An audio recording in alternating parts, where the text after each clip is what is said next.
जहां एक तरफ सीरिया के क्या राष्ट्रपति मारे गए, जानेंगे क्या है मामला, तो वहीं दूसरी तरफ बांग्लादेश ने नॉर्थ ईस्ट में जाने वाले इंटरनेट केबल को डिस्कनेक्ट करने का फैसला ले लिया है। भारत पर क्या असर होगा और बदले में भारत क्या करेगा? क्या डॉक्टर एस जयशंकर काम पे लग चुके हैं? जियोपॉलिटिक्स में बहुत कुछ चल रहा है, हमेशा की तरह जानने को मिलेगा बहुत कुछ। आइए जानते हैं इन खबरों को विस्तार से। सीरिया की राजधानी दमिश्क में विद्रोहियों के घुसने और राष्ट्रपति बशर अल असद के देश छोड़ने के बाद सत्ता विद्रोही गुटों के हाथ में आ गई है। सेना के सरेंडर के साथ ही सीरिया से असद परिवार के 50 साल के शासन का अंत हो गया है। सीरियाई विपक्षी युद्ध निगरानी संस्था के प्रमुख ने असद के देश छोड़कर चले जाने की बात कही। वहीं सीरियाई सेना कमांड ने भी राष्ट्रपति बशर अल असद शासन के समाप्त होने का ऐलान किया। विद्रोही गुटों ने इसे देश के लिए बड़ी जीत कहा। सीरियाई राज्य टीवी से भी विद्रोही गुट एचटीएस ने एक संदेश जारी किया, जिसमें कहा गया कि राष्ट्रपति बशर अल असद सरकार को उखाड़ फेंका गया है और जेल के सभी बंदियों को रिहा कर दिया गया है। अब देश में असद की सरकार नहीं है और दमिश्क आजाद है। विद्रोही गुट हयात तहरीर अल शाम प्रमुख अबू मोहम्मद अल जुलानी फिलहाल सीरिया में सबसे अहम चेहरा बन गए हैं। जुलानी की अगुवाई में सीरिया में असद का तख्ता पलट हुआ। दमिश्क पर कब्जे के बाद अबू जुलानी के नेतृत्व वाले विद्रोही गुट हयात तहरीर अल शाम ने कहा कि बशर अल असद के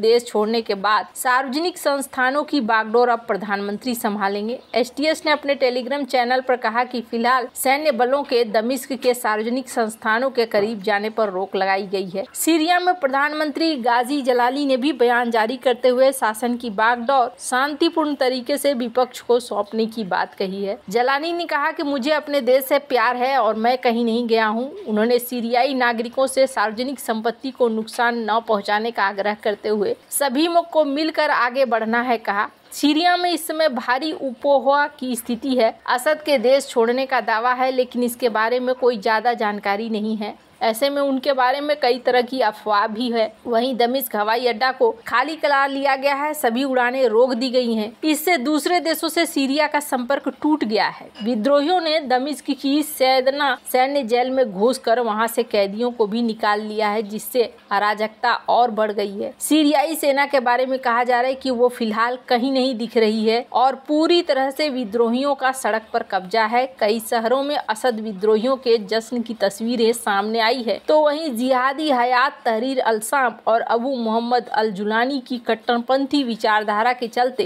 अल्पसंख्यकों और लिबरल लोगों में दहशत भी देखने को मिल रही है। इसी बीच ये भी दावा किया जा रहा है कि सीरिया के राष्ट्रपति मारे गए हैं। सीरिया में सरकार विद्रोही गुटों के साथ आने के ही साथ यहाँ पर ये देखने को कहा जा रहा है कि असद को लेकर दावा किया जा रहा है कि जिस विमान से वो दमिश्क से उड़े वो क्रैश हो गया है या फिर उसे टारगेट बनाकर मार गिराया गया है। सोशल मीडिया पर विमान को लेकर कई तरह के दावे हैं। आखिर असद के प्लेन के साथ क्या हुआ है? द वॉर जोन की रिपोर्ट के मुताबिक सीरिया में पिछले 12 दिनों से चल रहे विद्रोह ने शनिवार को निर्णायक मोड़ ले लिया और उसके बाद ये दावा किया गया कि असद सीरियाई एयरफोर्स के जिस IL-76 विमान में सवार होकर निकले थे वह सुरक्षित नहीं कहीं पहुंच सका। वह या तो दुर्घटनाग्रस्त हो गया या उसे साजिशन मार गिराया गया। विमान में तकनीकी खराबी के दावे भी किए जा रहे हैं। ऐसा दावा है कि असद विमान से रूस जाने के लिए निकले थे, लेकिन उनके साथ कथित हादसा हो गया। मिस्र के पत्रकार खालिद महमूद ने ट्विटर पर लिखा कि विमान के अचानक नीचे गिरने के बारे में अपुष्ट जानकारी है, जिसमें कथित तौर पर असद सवार रडार से गायब होने के बाद और कुछ ही मिनटों में इसके लेबनान के आसपास के गिरने की खबर है। उन्होंने आगे कहा कि IL-76 की विमान ऊंचाई जिस तरीके से अचानक गिरी है उससे लगता है उसे टारगेट किया गया है। ट्विटर पर टेंडर नाम के एक यूजर ने लिखा कि दमिश्क से आने वाला एक सीरियाई IL-76T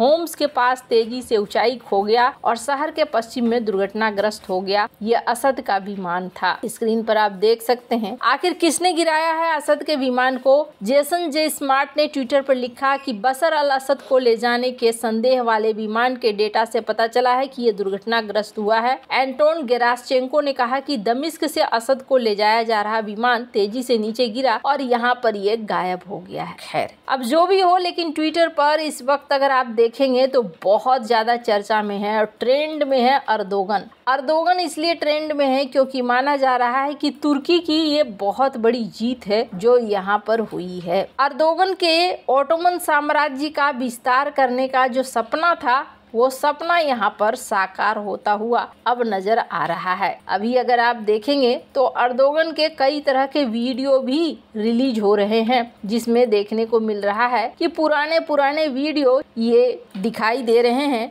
जिसमें वो दिख रहे हैं कि बात करते हुए कि कैसे ओटोमन साम्राज्य को और भी ज्यादा आगे बढ़ाया जाएगा। इन्होंने ये भी दिखाया कि यहाँ बड़े ही अच्छे तरीके से पुतिन को बेवकूफ भी बनाया गया है। खैर, आपको क्या लगता है इन सब मामले में जरूर बताएं। पर उससे पहले बांग्लादेश का भी एक खबर निकल कर आ रहा है। बांग्लादेश अब भारत के साथ और भी ज्यादा गेम खेलने को उतारू नजर आ रहा है। बांग्लादेश में एक वर्ग ऐसा भी देखने को मिल रहा है जो वर्ग भारत से लड़ने की बात कर रहा है, कह रहा है कि हम पूरी तरीके से तैयार हैं। और इस बीच ये भी देखने को मिल रहा है कि बांग्लादेश में बर्बादी है, लेकिन इन बर्बादी के बाद भी ये रिश्तों को अच्छे करने के पक्ष में नहीं दिखाई दे रहे हैं, बल्कि रिश्तों को खराब करने के पक्ष में ही दिख रहे हैं। यहाँ की बात करें तो यहाँ टेक्सटाइल उद्योग बुरी तरीके से चरमराया है। वहीं बॉर्डर पर भारत ने भी अपनी कठोरता बढ़ा दी है। स्क्रीन पर एक आर्टिकल देख सकते हैं, 13,000 करोड़ के सोने और चांदी पकड़े गए हैं इस साल तक में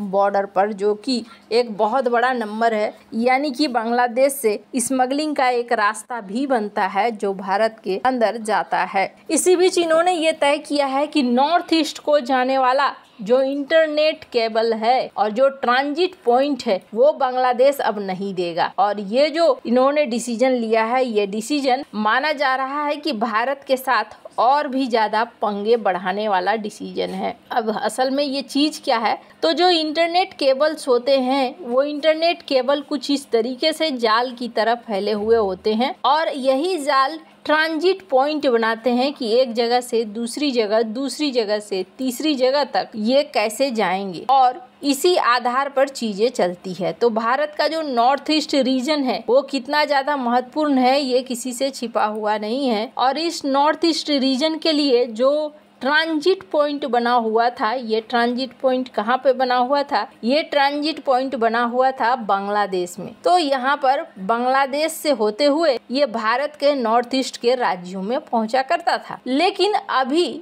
इनका कहना है कि हम अब ट्रांजिट पॉइंट नहीं बनेंगे, हम तुम्हारी मदद नहीं करेंगे, यहाँ पर तुम अपना देखो। अब ये बिल्कुल जो काम कर रहे हैं वो काम ऐसा है जिसमें साफ साफ दिख रहा है कि ये भारत के साथ चलना नहीं चाहते हैं, भारत के खिलाफ ही चलना चाहते हैं। अब इससे क्या होगा, भारत के इन क्षेत्रों में इंटरनेट अवेलेबल नहीं होगा, के लिए भारत को दूसरा रास्ता ढूंढना होगा जहां से भारत को इस सेक्टर में आराम से मिले इंटरनेट। वैसे आपको बता दूं, यहाँ पर भारत के विदेश मंत्री एस जयशंकर अपनी कूटनीति में आगे लग चुके हैं। यहाँ कल की डेट में भारत के विदेश सचिव पहुँचने वाले हैं और उसके बाद देखने को मिलेगा कि क्या क्या चीजें बदलाव में आती है। वैसे आपको क्या लगता है, इन सब मामले में आपकी क्या राय है, कमेंट कर जरूर बताएं। चल मिलते हैं अगले वीडियो में नई खबर के